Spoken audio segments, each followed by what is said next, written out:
이슈 다루겠습니다. 첫 번째 소식, 이재명 정부 1기 참모진 개편이 초읽기에 들어갔습니다. 청와대가 어떤 새 얼굴로 채워질지 관련 영상 보고 와서 이야기 나누겠습니다.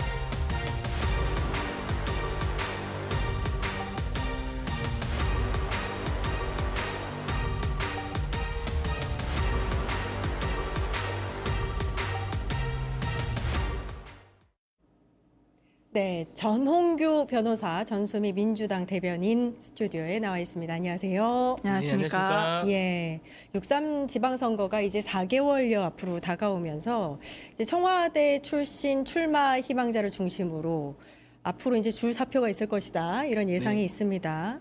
그 스타트는 어느 쪽에서 끊을 거라고 보세요?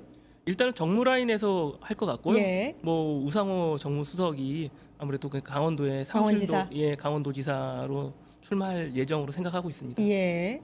그 우상호 정무수석 그러면은 사표를 내면 그 다음 차기로 정해진 사람이 있나요? 일단은 그 홍익표 어허. 전 의원으로 지금 네, 뭐 어느 전 정도 원내대표죠. 네, 예. 이야기가 되고는 있는데 예. 또 하여튼 인사라는 것은 끝까지 좀 가봐야지 알 수 있는 거기 때문에 지금 뭐 누가 유력하다 하더라도 그것이 꼭 그렇게 되지 않은 경우도 있기 때문에 어허. 조심스럽긴 합니다. 그러니까 이게 사실은 저도 이게 좀 의외다라고 생각했던 게 사실 이제 인사는 끝까지 지켜봐야 되는 거고 마지막까지 사실 비밀에 붙이거든요. 근데 어제 이제 갑자기 요 소식이 보도를 통해서 알려져서 이게 공식적인 얘기인지 좀 궁금하긴 했거든요. 근데 뭐 저도 좀 알아봤더니 아무래도 거의 뭐 이제 그런 쪽으로 가는 분위기인 거는 맞는 것 같습니다. 예. 맞는 것 같고 통상 이렇게 물망에 오르신 분들 여러분한테 다 이렇게 의사 타진을 하잖아요. 근데 그 과정에서 먼저 새어나올 수도 있는 거지만 이게 확실하지 않은 어느 정도 좀 많이 확정되지 않은 상태에서 이렇게 빨리 나왔다는 거는 좀 생각할 수가 없거든요. 그러니까 결과적으로는 좀 거의 조율이 확정이다. 확정이다라고 보시면 될 것처럼 보입니다.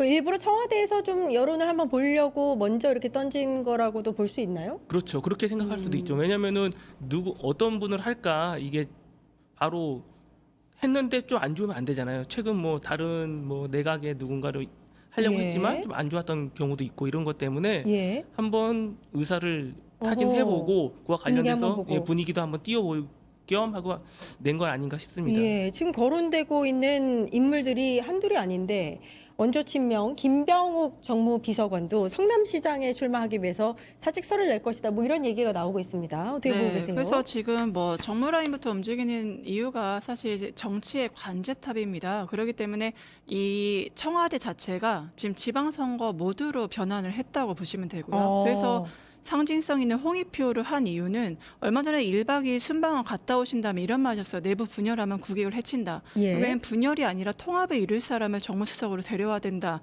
근데 홍익표 의원은 정말 국회의원 한 분 한 분 다 만날 때마다 싫어하는 사람이 없습니다. 그러니까 2023년에도 이재명 대표를 모시고서 안에서 통합을 계속 계속 도모했던 분이시고 굉장히 이재명과 호흡이 좋았다는 평가가 대다수이고 무엇보다 친명이 아닌데도 정말 그 둘의 케미가 좋았다는 평가가 여전히 존재하기 때문에 정치의 관제타면 정무수석으로 홍익표를 보낸 거고 김병욱도 마찬가지로 7인회입니다. 정말 성남부터 핵심 라인 중에 하나인데 7인회 멤버로서 자신의 텃밭인 성남시장에 김병욱을 보낸다는 거 자신의 고향부터 우선 다지면서도 이 상징성 있는 인물이 하나의 차기 뭐 대권 주자라던가 뭐 총리라던가 어떤 역할을 키울 수 있도록 후계자 양성 구도로서 시장과 지금 도지사로 지금 청와대에서 움직이기 시작했다. 파견하기 시작했다. 그렇게 보시면 되겠습니다. 예, 정무 라인부터 움직이기 시작했다, 이렇게 말씀해 주셨는데 김병욱 비서관 후임으로는 고영진 의원이 거론이 되고 있는데 요거는 여당 내에서는 어떻게 보면 탕평 인사입니다. 왜냐하면 친명은 아니기 때문에. 그렇죠. 친명으로 분리되던 인사는 그렇죠. 아니시죠. 예. 그럼에도 불구하고 이렇게 또 이름이 나왔다는 거는 확실하게 탕평으로 가겠다. 지금은 전체적으로 조율 함께 할 수 있는 효율적인 부분을 항상 고려하겠다는 게 지금 나오는 예. 거거든요. 인사에서는.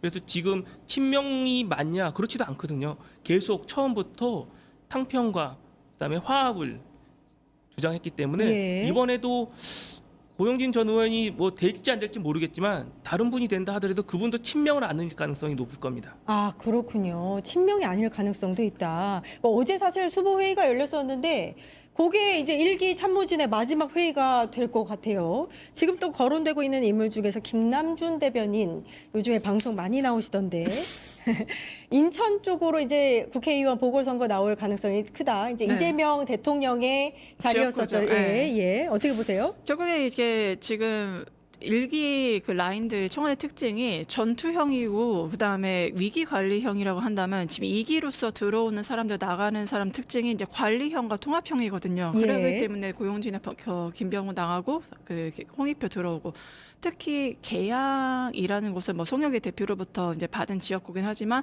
본인이 당 대표로 국회의원을 하고 당 대표로 하고 지금의 대통령을 만들어준 이제 지역구가 바로 계양이기 때문에 그 지역구를 성남에서 정말 측근, 뭐 김현지 뭐 실장을 비롯해서 지금 이제 얘기 나오는 김남준 대변인까지 예. 최측근에게 믿을 만한 사람에게 이 자리를 넘겨야 한다는 그런 분석도 있고요. 사실 송영길 대표의 재판을 좀 기다렸다는 분석도 존재합니다. 이번에 검찰 구형이 9년이 나왔는데 그 전에 이제 김남준 대변인 데리고서 이재명 대표께서 지역 행사에 참여를 하신 건 혹시라도 여기에 출마할 가능성이 있는 내가 빚이 있는 송영길이 출마를 못할 경우에 나의 최측근이자 내가 가장 신임하는 김남준을 좀 청년 정치로서 보내겠다. 그러한 측면에서 이미 이제 언론 노출이 시작됐고 준비가 시작됐다. 그렇게 보입니다.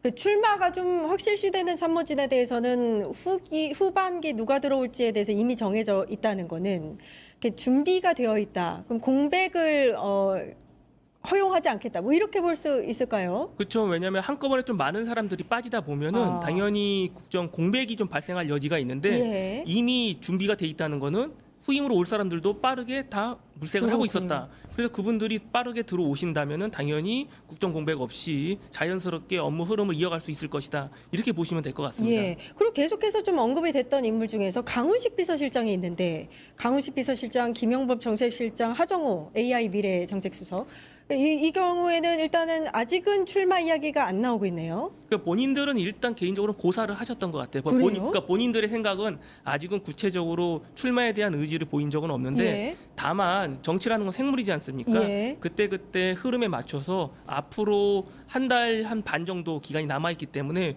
이 과정 속에서 새로운 뭐 힘이 작용을 한다면 어떤 물결 속에서 또 한 명 정도는 거기서 또 출마하실 수 있는 분이 나오실 수는 있을 것 같습니다. 한 명 정도 이렇게 말씀하셨는데 대변인님 그 강훈식 비서실장 같은 경우에는 제가 알기로는 대전 충남 통합과 관련해서 시장에 나올 가능성이 좀 큰 걸로 알고 있었는데 지금 또 이렇게 얘기가 나오니까 근데 강원식 비서실장을 지금 내보내기에는 당과 같이 협의를 해야 되는 당에서도 워낙 나가고 싶은 의원님들이 좀 많으시고 그다음에 그 지금 강원식 비서실장, 김용박 전체실장, 하정우 수석 같은 경우는 그러니까 결국에는 핵심 중에 핵심이잖아요. 당의 정책실장이고 비서실장이고 또 AI는 정말 그 핵심 사안 중에 핵심 사안으로서 우리 대한민국 AI 수도로 만들겠다는 비전이 뚜렷하신 만큼 이 세 분마저 나가게 된다면 뭐 하정우 수석은 부산 얘기 나오고 강원식 비서실장은 충청도 얘기 나오고 김용범 실장은 광주 얘기가 나왔었는데 이게 들어간 이유는 핵심은 남고 그래야 이제 지속적인 성과 관리라던가 이런 것들을 틀을 이어갈 수 있을 테니까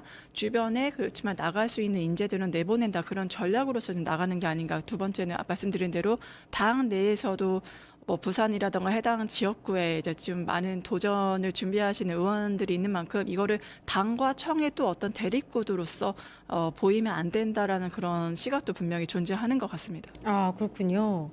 강훈식 비서실장이 나갈 거라고 보세요? 어떻게 보세요? 가능성이 높나요? 강원식 비서실장 지금으로서는 이제 본인 스스로가 고사를 했던 자이던 타이던 좀 나갈 확률이 이제 낮아졌다고 봐야 되고 낮아졌어요? 네.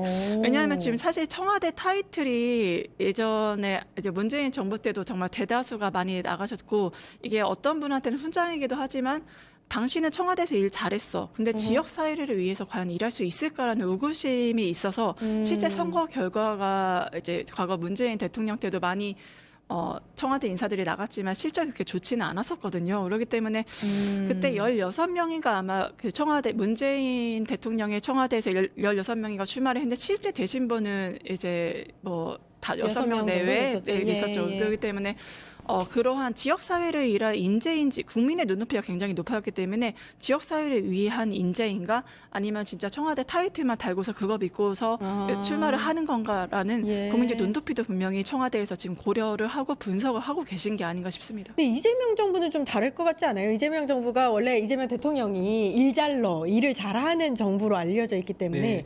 왠지 이번 지선에서는 좀 통할 것 같다라는 생각도 드는데. 저는 좀 통할 것 같다고 보고요. 예. 왜냐하면 일단 대통령의 지지율이 견고하고 높은 편입니다. 예. 거기다가 새롭게 좀 개혁하고자 하는 부분이 많이 있는데 이런 이재명 정부하고 기조를 같이 가야 되는 게 어딥니까? 당연히 지방 정부도 똑같이 기조를 맞춰줘야 되거든요. 그렇군요. 그런 면에서 저는 청와대 출신들이 좀 많이 나가가지고 많은 곳에서 좀 승리를 거두면은 중앙 정부와 지방 정부가 서로 힘을 합쳐서 더 좋은 대한민국을 만들 수 있지 않을까. 그런 기조에서도 이번에는 조금 많이 도전을 하시는 것 같습니다. 예. 한번 또 지켜보도록 하고요. 첫 번째 이슈는 여기까지 다루겠습니다. 전소미 민주당 대변인 먼저 보내드립니다. 고생하셨습니다. 네, 감사합니다. 예. 파타타타 증권봉합